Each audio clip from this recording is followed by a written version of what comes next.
Cet hélicoptère évacue les nombreuses victimes. Difficile de dire combien pour le moment.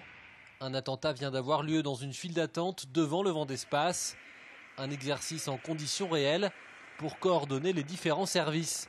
En tout, 300 personnes ont été mobilisées. On est là pour observer, voir ce que l'on peut améliorer, ce qu'on a décidé sur le papier, est-ce que c'est réalisable, pas réalisable, comment on peut améliorer. Par exemple, travailler avec des talkie-walkie, parce que les téléphones portables peuvent être saturés, donc comment on fait?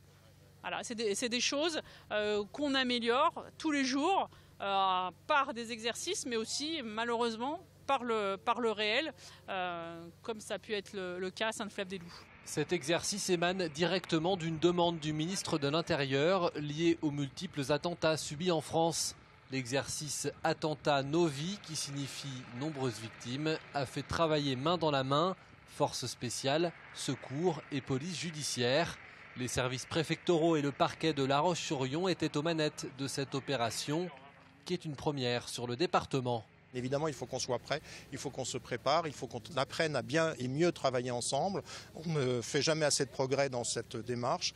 Eh bien, articuler, d'une part, les opérations d'ordre public, les opérations de secours aux personnes, et les opérations de traitement judiciaire, puisqu'il est essentiel que tout de suite, le plus vite possible, eh bien, cet aspect soit pris en compte. Alors on se priorise entre nous, bien évidemment. La priorité est à interpeller et à mettre hors d'état de nuire les terroristes. La priorité est à secourir les personnes, mais il faut que très vite, nous puissions être présents et diriger tout de suite, dès que c'est possible, l'enquête. Ce genre d'opération devrait se répéter au vu du contexte national et international en matière de terrorisme. L'autre objectif, rassurer la population. Avec un message, les services de l'État sont prêts à affronter, s'ils le devaient, un événement de grande ampleur, ici, en Vendée.